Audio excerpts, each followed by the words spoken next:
Welcome everyone to the Stutzman Friends and Family Fantasy Football League. This is the 2018 kickoff to the year. I've been excited about football for the last few days, especially some of you getting me excited, reminiscing about the league. We are kicking things off with the pre-draft order position lottery. We introduced this last year. 2017 was the first year. Just in review, the lottery allows teams to decide where they will pick in the draft. And so there can be a strategy there if you would like to pick first or second or third, or that you would like to pick on the tail end, maybe 16, because we do a snake draft, so the 16th pick will be done, and then that same manager will pick 17th, so the first overall second round pick.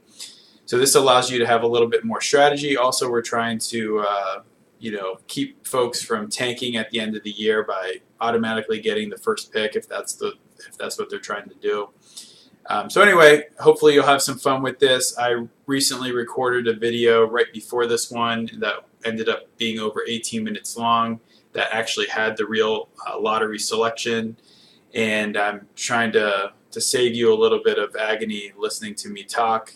That's probably 16 minutes longer than you would hope to have watched this video. So we're going to try to do the speed edition, but I do have some housekeeping things that I want to take care of, particularly because we are switching a couple managers this year. We're going to have 3 managers leaving. So let's talk a little bit about the change in ownership here. The first person I'll talk about is Eric S., and I give all the Erics at least their last initial because we've had over 4 Erics, I think maybe even a 5th in the league. Also known as Poorly Knit Sweaters, has been in the league for a long time, I believe since its inception in 2006, and I know for a fact that they've been here at least since we've been doing keepers. My records, I know that Eric finished first in the regular season at least once, and that year he actually didn't do too well in the playoffs, but then he reversed his luck by finishing 8th and just making the playoffs, and then going on to win the championship, and then again finishing 8th and going on to win the championship. So both with the 8th seed. When I think of Eric's team, Poorly Knit Sweaters, I always thought of them as the old school New York Football Giants who somehow snuck into the playoffs, and then you had to watch out for them because they would run the table. But anyway, Eric, I think, is the only 2-time league champ that is currently still here. Again, he is leaving, but we wanted to honor Eric, and more on this later, but he's going to be the first one inducted into the Stutzman Friends and Family Fantasy Football League Hall of Fame. So we appreciate your contributions, Eric, not only for your longevity in the league, but also for your excellent work in winning 2 league championships. Next, we have another Eric who's leaving, Eric G., also known as Disappointed. Eric came into the league about 4 years ago, played for 3 years, and then won a championship in between those 3 years. In 2016, he was the league champion that he was here. Eric G. just recently got married, so congratulations, Eric. Wish the best for you and your wife. I'm guessing maybe this had something to do with the fact that the new wife said no go on the fantasy football. Unfortunately, my wife has been saying that for over 12 plus years now, and I have not listened. Instead, I've asked her to come and be a part of the league. So we do appreciate your dedication, Eric. And then the last person who is going to be leaving is Roxy Raiders, which is Ray Garcia, who's a pastor in the area. And Ray was in the league, I believe, for 1 year, and then he's leaving. However, we have 2 pastors replacing him, and we'll talk a little bit about that. So one of our new owners, his name is Ryan Egley. He was a part of the league back in 2014, I believe is the last year he was there. And now the one team that was available when I asked Ryan to come back was his old team. So it's kind of coming full circle there, which is really exciting. So we're happy to have you back, Ryan. Evan Curry this year is a first-time manager, a friend from Philadelphia, also a pastor in the area. and he's a big, big Philadelphia sports fan. So Evan, come on, man, don't take all the Eagles players. And the last person I wanted to welcome to the league is Elisha Bomberger, who is a police officer out in the Lancaster County area, and this year. I believe the only one who knows all three of these individuals, Ryan, Evan, and Elisha, is Phil Smoker. So Phil, please make sure you welcome these folks by beating them and showing them how competitive the league is.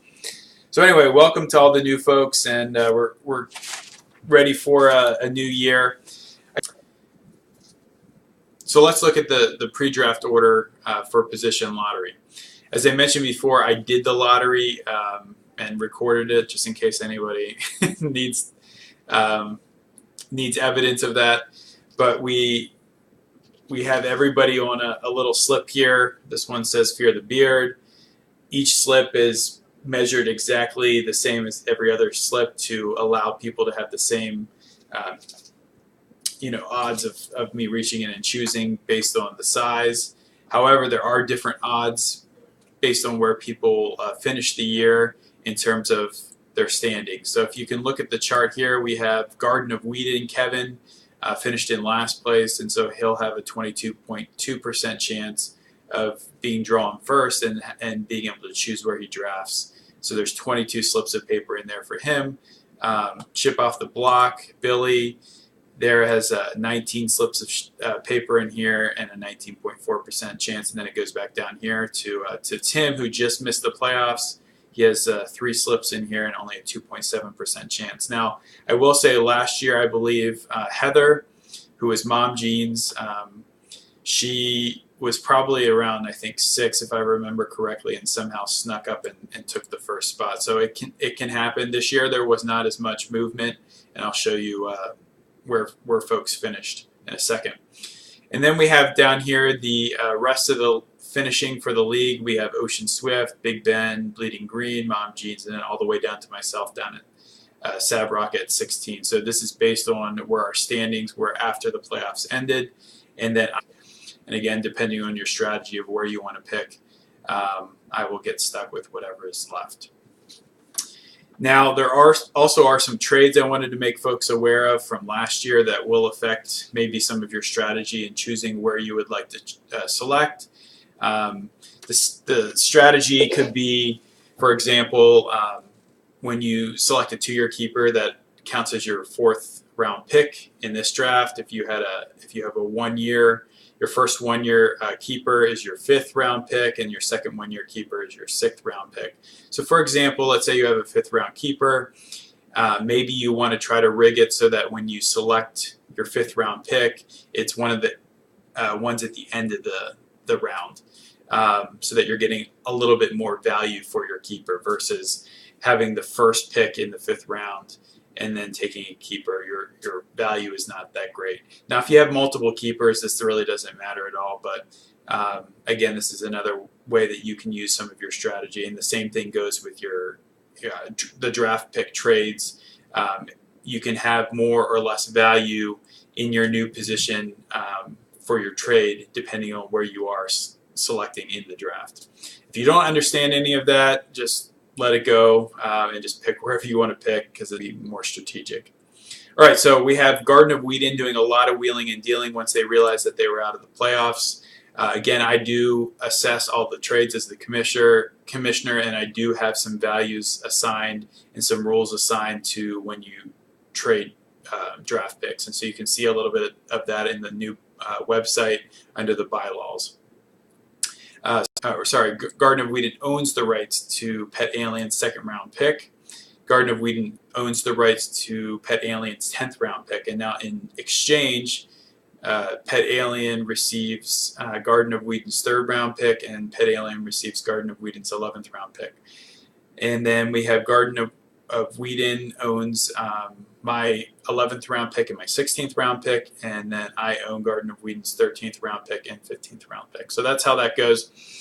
So we're going to be using for the lottery, we're using this beautiful Super Bowl cup straight from Minneapolis, Minnesota. And it's pretty surreal. I mean, the Eagles won the Super Bowl. I finally won the league championship in fantasy.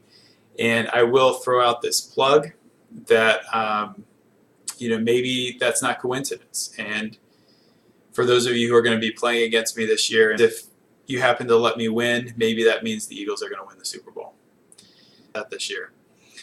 All right, so the selection again happened, like I said, and I'll show you the selection results.